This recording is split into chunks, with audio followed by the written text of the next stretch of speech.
Good morning, student. My name is Nitish Kumar Chandrakar from Bharati College of Engineering and Technology Durg, Computer Science Department. आज का हमारा जो subject है artificial intelligence, जिसमें हम topic cover करने वाले हैं 8 पजल प्रॉब्लम। तो 8 पजल प्रॉब्लम जो है कैसे सॉल्व किया जाता है, कौन सा सर्च टेक्निक यूज़ किया जाता है, उसके बारे में हम देखेंगे। ये जो है वो 8 सेमेस्टर बी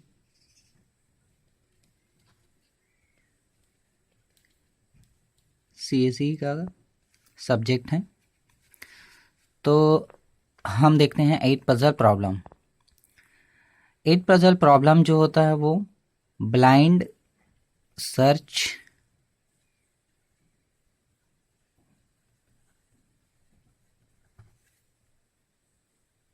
टेक्निक से सॉल्व किया जाता है।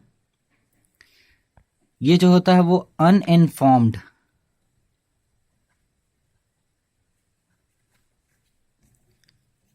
पर बेस होता है। अनइन्फॉर्म का मतलब होता है जिसमें हमें गोल स्टेट के बारे में पूरी जानकारी नहीं रहता।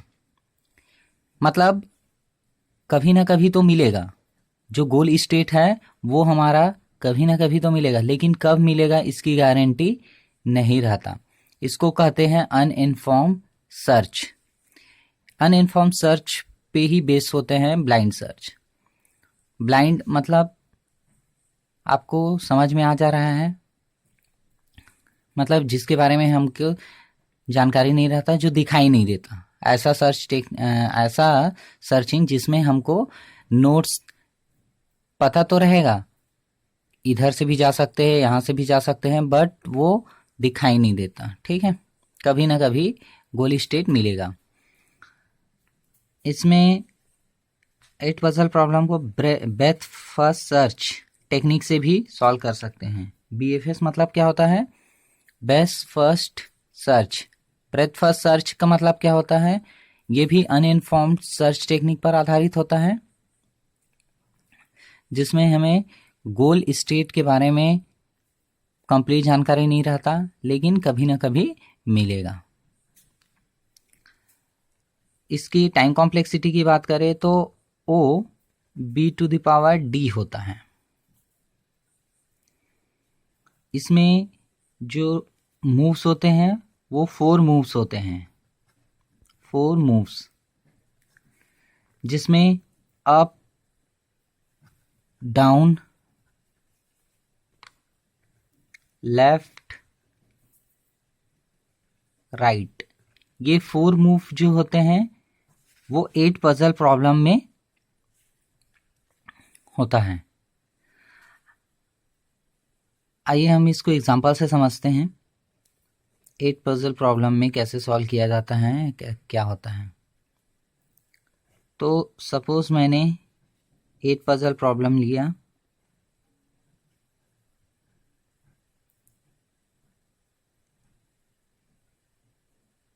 मैंने 4 रो ले लिया है, इसको हटाओ।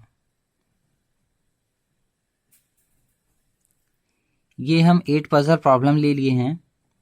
इसमें हमको गिवन है 1 2 3, यहाँ पर स्पेस 4 6 5 7 8। अब यहाँ पर हमको ये प्रॉब्लम गिवन रहेगा। 8 पजल प्रॉब्लम में जो रूल होता है वो मूव्स होते हैं। मतलब आप किसी भी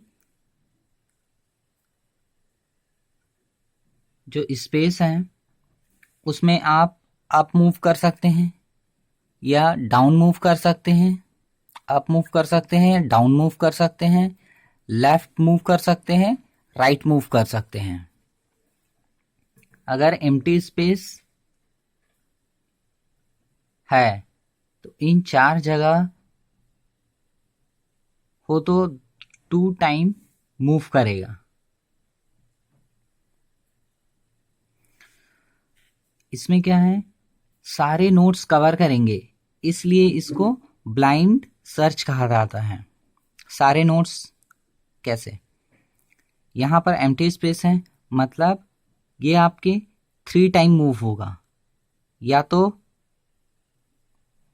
4 जो है वो लेफ्ट मूव होगा, या तो 1 डाउन मूव होगा, या तो 7 अप मूव होगा। तो टोटल कितना मूव हुआ? 3 मूव, अगर यहाँ पे फ्री स्पेस रहा तो आइए हम देखते हैं कैसे मूव होगा। Suppose right move, right move मतलब ये जो 4 है वो राइट मूव होगा। तो यहाँ पर हम इसको डायग्राम से समझते हैं। तो अभी यहाँ पर 4 है, तो 4 जब राइट मूव होगा तो यहाँ पर आ जाएगा, तो ये 4 हुआ, बाकी जो है वो एज इट इज रहेगा। यहाँ पर स्पेस हो जाएगा 6 7 5 8, तो ये हमारा राइट मूव होगा। अब अप मूव में क्या होगा? अप में क्या हो जाएगा? ये जो 7 है वो अप मूव होगा। कैसे, इसको भी समझते हैं। यहाँ पर 7 है तो ये 7 अप हो जाएगा, तो 7 यहाँ पर हो जाएगा नेक्स्ट मूव में 1 एज इट इज, 2 3 4 6 5 और 8 एज इट इज रहेगा। Next one is a down move. Down move में क्या हो जाएगा? 1 जो है वो नीचे आएगा, स्पेस ऊपर जाएगा, तो हम इसको समझते हैं। तो 1 जो है डाउन मूव होके नीचे आएगा, तो यहाँ पर होगा 2 एज इट इज अपने स्थान पर रहेगा, प्लेस पर 4 6 7 5 8। इस तरह से क्या होगा? ये मूव होगा।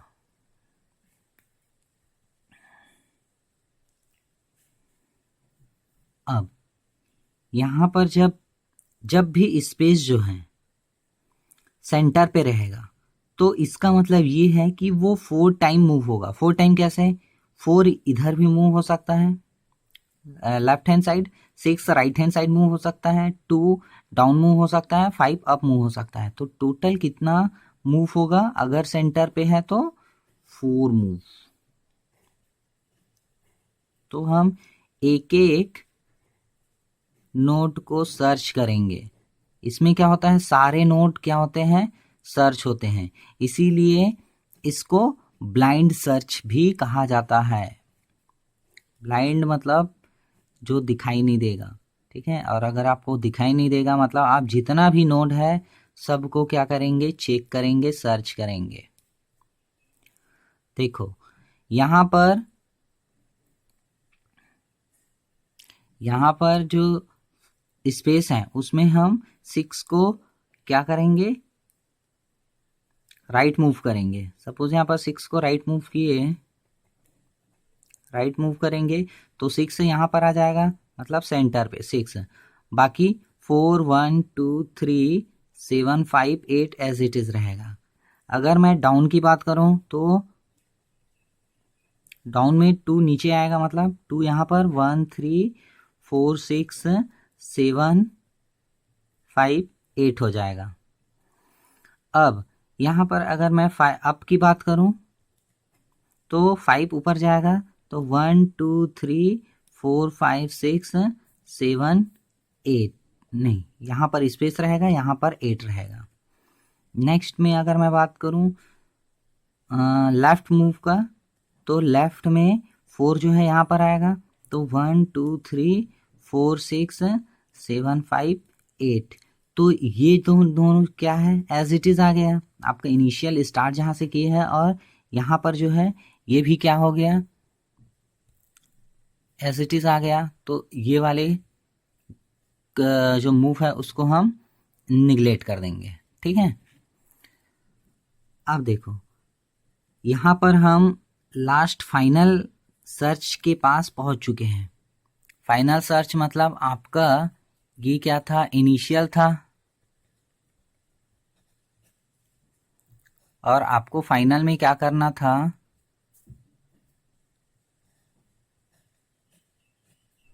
वन टू थ्री 4 5 6 7 8, ये आपका फाइनल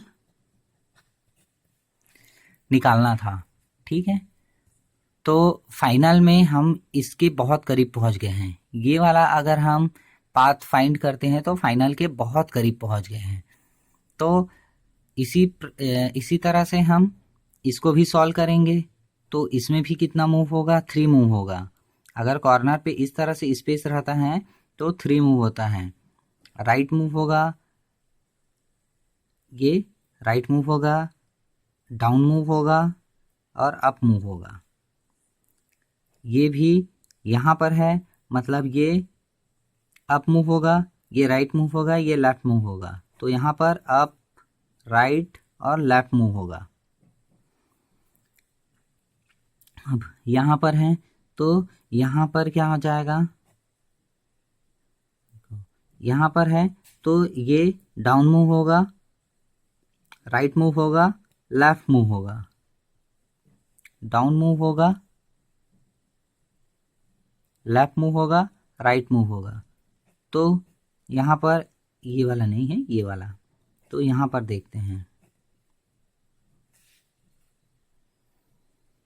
तो यहाँ पर अगर मैं डाउन मूव करता हूँ तो 1 2 3 4, ये 5 यहाँ पर था, अब यहाँ पर हो जाएगा 6 7 8।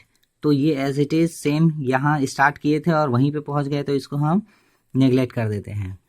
लेफ्ट मूव में देखो, लेफ्ट मूव में देखते हैं, यहाँ पर 5, यहाँ पर ये इधर मूव होगा तो 1 2 3 4 5 6, ये 7 यहाँ पर आ जाएगा तो 7 8। अभी भी हमको ये सॉल्यूशन नहीं मिला तो हम इसको भी नेग्लेक्ट करेंगे। अब नेक्स्ट होता है राइट मूव। राइट मूव में 1 2 3 4 5 6 7 8, ये हमारा फाइनल गोल मिल जाता है। हमको यही फाइनल सॉल्यूशन चाहिए था, यहाँ पर ये इनिशियल था, हमको फाइनल चाहिए था। तो इसमें क्या होता है, जब तक हमारा फाइनल स्टेट नहीं मिल जाता तब तक हम क्या करते हैं, हर एक नोड को सर्च करते हैं। अगर सपोज हमको इस वाले में नहीं मिलता तो ये एक टाइम ऐसा आता कि ये सब रिपीट होते जाता और हम उसको नेग्लेक्ट करते जाते हैं। तो हम फिर से बैक ट्रैक होके क्या होते हैं, इनिशियल स्टेट पे आते हैं, फिर नेक्स्ट वाले नोड को हम क्या करते हैं, सॉल्व करते हैं। तो इस तरह से जब आप सर्च करते जाते हैं, ब्लाइंड सर्च करते जाते हैं, तो आपका टाइम कॉम्प्लेक्सिटी क्या है, बहुत ज़्यादा हो जाएगा। मतलब ये तो 8 पजल प्रॉब्लम है, 8 पजल प्रॉब्लम है। इसी तरह अगर और भी आगे पजल प्रॉब्लम होंगे तो कितने सर्च करेंगे, कितने सर्च टेक्निक यूज होंगे। तो इससे आपके सर्चिंग टेक्निक में प्रॉब्लम आएगा और सॉल्यूशन मिलने में आपको टाइम ज़्यादा लगेगा। तो अगर हम इसके टाइम कॉम्प्लेक्सिटी की बात करें, टाइम कॉम्प्लेक्सिटी की बात करेंगे रूट से लीफ की दूरी, यहाँ पर रूट है और ये लीफ है, तो रूट से लीफ की दूरी जो है 3, डेप्थ क्या हो जाएगा, डेप्थ 3 हो जाएगा। ये रूट है, ये लीफ है, इसकी दूरी क्या हो जाएगा, ये 0 है, ये 1 है, ये सेकंड है और ये थर्ड है। तो वही चीज़ है, रूट से जो लीफ की दूरी है वो क्या है, आपका 3 है। तो यहाँ पर d जो है वो डेप्थ है, तो ये डेप्थ इज इक्वल क्या हो जाएगा, 3 हो जाएगा। क्या हो जाएगा, 3 हो जाएगा। तो इस तरह से हम क्या करेंगे, प्रॉब्लम को सॉल्व करेंगे और सॉल्व करने के बाद हम फाइनल सॉल्यूशन तक पहुंच जाते हैं। तो ये सर्च टेक्निक जो है वो टाइम कॉम्प्लेक्सिटी के लिए थोड़ा सा ज़्यादा पड़ेगा, ज़्यादा टाइम लगेगा। अगर आप इसमें कम टाइम कॉम्प्लेक्सिटी अगर चाहते हैं तो और भी सर्चिंग टेक्निक्स होते हैं, जैसे कि यहाँ पर अनइन्फॉर्म्ड है तो इन्फॉर्म्ड सर्च टेक्निक भी होता है, जिसमें डेप्थ फर्स्ट सर्च होता है। डेप्थ में क्या होते हैं कि वो डेप्थ तक जाता है और डेप्थ तक जाने के बाद अगर उसको सॉल्यूशन नहीं मिलता तो वो फिर से बैक ट्रैक होके वो रूट नोड तक आता है और रूट नोड से वो फिर से डेप्थ तक स्टार्ट करता है सर्च करना। तो इस तरह से बहुत सारे टेक्निक्स आर्टिफिशियल इंटेलिजेंस में यूज़ होते हैं, उसको हम जानेंगे। So thanks for watching this video student, thank you so much.